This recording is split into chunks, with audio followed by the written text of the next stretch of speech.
कोई हो सकता है तो दुनिया में नहीं, केवल और केवल भगवान। लेकिन जब काम का आक्रमण जीव के ऊपर होता है तो साधारण व्यक्ति भी घास लगने लग जाता है। और कामदेव ने वही किया, भगवान शिव के साथ भी आम के वृक्ष में पत्तों के पीछे छुपकर बैठ गया और भगवान शिव के ऊपर पंच बाण का प्रहार किया। 5 बाण चलाए। याद कर लो ये 5 बाण कौन से हैं? सबके ऊपर चलते हैं काम की ये 5 बाण। यह 5 बाण है शब्द, रस, रूप, गंध और स्पर्श। इस संसार में जो भी है इन्हीं 5 की वजह से परेशान। अगर यही 5 कामनाएं न हो, यही 5 बाणों के बस में हम और आप ना हो तो हम लोग सुखी हैं। अब प्रत्येक व्यक्ति कुछ ना कुछ देखना चाहता है अपने मन में। रात रात नींद ना आए महाराज, क्यों? बोले देखे बिना नहीं रहा जा रहा। तो स्वभाव में है, कामनाएं परेशान कर रही हैं। प्रत्येक व्यक्ति कुछ ना कुछ अपने मन का देखना चाहता है। प्रत्येक व्यक्ति कुछ ना कुछ अपने मन का सुनना चाहता है। भले ही उसकी आवाज कर्कश हो लेकिन प्रिय लगती है तो सुनेगा, है ना? तो प्रत्येक व्यक्ति कुछ ना कुछ सुनना चाहता है, प्रत्येक व्यक्ति कुछ ना कुछ देखना चाहता है, प्रत्येक व्यक्ति कुछ ना कुछ सुगंध लेना चाहता है अपने मन का। अरे क्या खुशबू आई, कितना बढ़िया है, तो कुछ ना कुछ सुगंध लेगा और कोई ना कोई स्वाद लेना चाहता है। अब नवरात्रि जिसने व्रत किए होंगे तो उनमें से मुझे लगता है कि 100 में से अगर परसेंटेज रखा जाए तो 20-25% वाले ही होंगे जो केवल व्रत में ही रहे होंगे। लेकिन बाकी ने जितने व्रत किए होंगे 9 दिन तक वो याद कर रहे होंगे कि जिस दिन व्रत पूरा होए बस उसी दिन मोमोज खाना, उसी दिन चाट खानी है, उसी दिन बढ़िया मसाला डाल के सब्जी बनानी है। क्यों? क्योंकि जीव का स्वभाव है, वह कोई ना कोई स्वाद लेना चाहता है अपने मन का।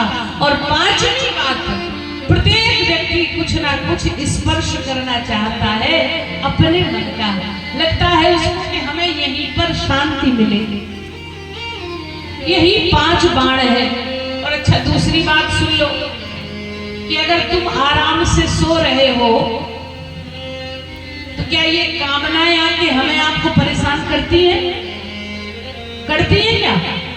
अगर तुम सो रहे हो तो सोते समय याद रहता है कि चाट खानी है, कि देखना है सिनेमा, या कुछ छूना है, या सुनना है, या सूंघना है। लगता है सोते हैं उस समय तक। तो इन कामनाओं के पास जाता कौन है? बोले जीव ही जाग करके इन कामनाओं के पास पहुंचता है। यही भगवान की माया है। और उसके बाद क्या कहता महाराज, हम क्या करें, ये कामनाओं ने हमें बांध रखा है। तो कामनाओं ने नहीं बांध रखा है, तुम नित्य मुक्त हो, लेकिन तुम ही जाग जाग कर इन कामनाओं के पास पहुंच रहे हो।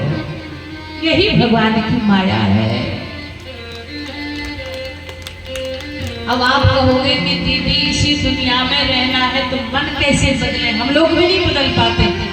कितने बड़े बड़े भी संत महात्मा कहे, मैं निर्भीक होकर के कहती हूँ, यह मैंने देखा है दुनिया में, समाज में, संतों में, या कोई भी हो, मैं क्षमा मांगते हुए कहती हूँ कि अपने भीतर की कामनाओं का समन तो किया जा सकता है पर कामनाओं को समाप्त नहीं किया जा सकता। दिशा तो बदली जा सकती है पर मन की दशा नहीं बदली जा सकती। तो क्या करें? देखने का मन कर रहा है तो किसे देखो? भगवान को। और इससे आगे की बात भी कह दे कि भगवान को रोज रोज न देख पाओ, रोज रोज न समझ पाओ तो घर में जितने जन रह रहे हैं, बेटा बेटी, पति पत्नी, सास ससुर, माता पिता, भाई बहन, सब में भगवान को देखने लग जाओ, तुम्हारी दृष्टि सुधर जाएगी, कहीं कुछ देखने की जरूरत नहीं पड़ेगी। तो देखो तो भगवान को देखो या भगवान की दृष्टि से देखो। अगर कुछ सुनना चाहो तो दूसरों की बुराई सुनने में मजा ना लो। कोई कुछ कह रहा है, आदमी का मन उतना भजन करने में नहीं लगता। हमने देखा कई बार पुरुष वर्ग हो या स्त्री वर्ग हो, इतनी जल्दी जल्दी काम हम निपटा के पहुंचते, कहाँ वहां बैठेंगे तो थोड़ा चौपाल लगेगी, पता लगेगा किसके घर क्या हो रहा है, किसकी बहू कैसी, किसकी सास कैसी, किसकी बुराई, इस सब में कितना मजा आता। और कहते क्या बोले बहन पता ही नहीं लगा कब घंटे बीत गए। क्यों? क्योंकि इन कानों को बुराई सुनने में रस आ रहा है। तो इसको थोड़ा सा बदल करके देखो, कानों का काम है सुनेंगे तो दूसरों की निंदा सुनने में आनंद न लो। विभत्स चीजें सुनने के लिए एकदम से आतुर ना रहो। मैं इसके लिए भी कहूंगी कि आज के समय में जो मोबाइल में रील आदि चलती हैं, कितना फूहड़ गाया जाता है, कितना कुछ ऐसा आता है जो हमारे आपके योग्य है ही नहीं, लेकिन व्यक्ति उसमें भी रस ढूंढ लेता है। तो उसको थोड़ा सा त्याग किया जाए, उसकी जगह कुछ अच्छा सुना जाए जिससे तुम्हारा भी जीवन सुंदर बने, जिससे दूसरों का भी जीवन सुंदर बने। और इसके लिए ये जरूरी नहीं कि तुम केवल भगवान के भजन सुनो, ना सुनो। हम तो ये भी कह रहे हैं, क्या करो बोले किसी संत महात्मा की जीवनी सुन लो कि उनका कैसा त्यागमय जीवन रहा होगा। अगर सुनना है तो हमारे देश को जिन्होंने आजाद कराया है, ऐसे शहीदों की गाथा सुन लो तो तुम्हारा जीवन धन्य हो जाएगा। क्या सुनना है? इस दुनिया में है क्या रहने वाला? अगर कुछ है तो केवल और केवल सार की बातें अपने पास रखो। शहीदों ने कैसे शहादत की है, कैसे देश को बचाया है, उनके विषय में सुनो।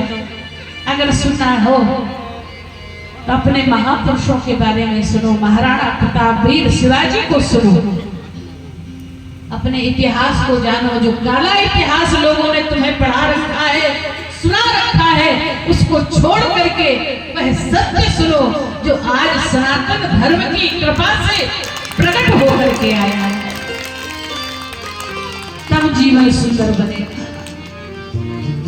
और अगर कोई स्वाद लेना चाहते हो तो दुनिया की चाट पकौड़ी में स्वाद न खोजो। स्वाद किसमें है? आहा, स्वाद तो भगवान के प्रसाद में है। जो कहा गया, तुम ही निवेदित भोजन कर प्रभु प्रसाद पट भूषण धरही। मैं एक बात बिल्कुल गारंटी से कहूं, मैं किसी को भी बाबा जी बनने के लिए नहीं कह रही। खूब बढ़िया से बढ़िया पहनो, बढ़िया से बढ़िया खाओ, लेकिन वही खाओ जो हमारे राघव जी खाते हो। उतना ही सुंदर पहनो, बढ़िया ठाट बाट से खूब जेवर पहनो, खूब महंगी महंगी साड़ियां पहनो। हम भी पहनते हैं, ये न सोचना कि दीदी नहीं पहनती, पहनते हैं, लेकिन ठाकुर जी को समर्पित करो, उसके बाद स्वीकार करो। क्यों? बोले फिर वह प्रसाद हो जाएगा भगवान का, उसमें तुम्हें अभिमान नहीं रहेगा कि यह मेरा है, यह तो भगवान का दिया। रसना को स्वाद चखाओ भगवान के प्रसाद का। और अगर सुगंध लेने का मन करता है तो सुगंध लो। कौन सी? मंदिर जाओ, मंदिर से जो भगवान की उतरी हुई माला मिले उसको अपने शीश पर धारण करो, बारंबार प्रणाम करो, और वह सुगंध ही तुम्हारे जीवन में आवेगी तो तुम्हारा जीवन ऐसा महकेगा कि तुम अकेले क्या पूरे समाज में महकते रहोगे, सब तुमको स्वीकार करेंगे। तो यह कामनाएं तो रहेगी, पर कामनाओं की दिशा को परिवर्तित कर दो। और जब दिशा को परिवर्तित कर दोगे तो तुम्हारी दशा बदल जाएगी। भगवान शिव के ऊपर भी काम ने आक्रमण किया, तो आप देखो कि जब काम आक्रमण करता है तो लोगों की बंद आंखें भी, खुली आंखें भी बंद हो जाती हैं, फिर कुछ और दिखाई नहीं देता है। लेकिन जिनके ऊपर राम कृपा होती है, जो राम में डूबे होते हैं, उन साधकों की बंद आंखें भी खुल जाती हैं। भगवान शिव आंखें बंद करके बैठे थे, लेकिन आंखें खुल गई तो क्या क्या भगवान शिव ने किया क्या? चारों तरफ देखा, किसी ने मेरे मन में क्षोभ उत्पन्न किया। मैं तो प्रभु के ध्यान में था, तो भगवान ने देखा क्या? भगवान शिव को आम नहीं दिखाई दिया, आम के पीछे छिपा हुआ काम दिखाई दे गया। तुलसीदास जी कह रहे हैं, सौरभ पल्लव मदन बिलो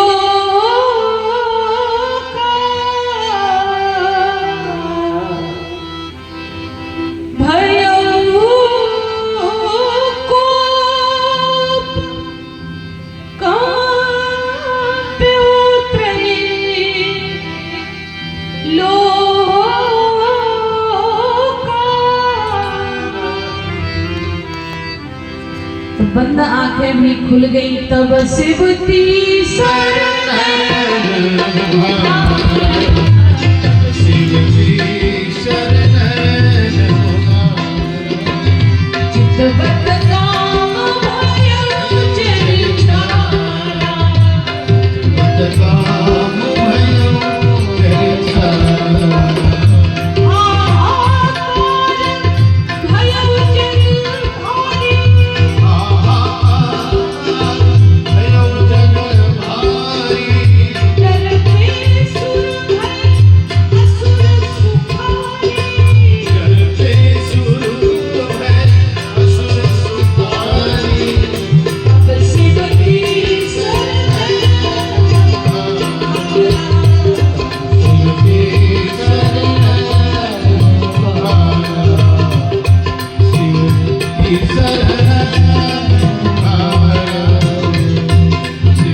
देखा तो केवल देखा था, लेकिन राम जी के भजन का ऐसा प्रभाव कोई जलाया थोड़ी। बोले बाबा में करता भाव है ही नहीं, केवल देखा तो चितवत काम भयो जरी छारा, काम जलकर भस्म हो गया। तो काम भस्म हो गया, पर काम की पत्नी रति रोते हुए आई, रति को वरदान दे दिया, देवी चिंता मत कर, आज से तुम्हारे पति अनंग होंगे, बिनु बपु व्यापनी मिलनी, सबु ही पुनि सुनु निज मिलन प्रसन्न। बिना शरीर के ही सबको व्याप्त होंगे, लेकिन तुमसे पुनः मिलने का योग बनेगा कब? जब जदुवंश कृष्ण अवतारा,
प्रसन्न होते हुए गई।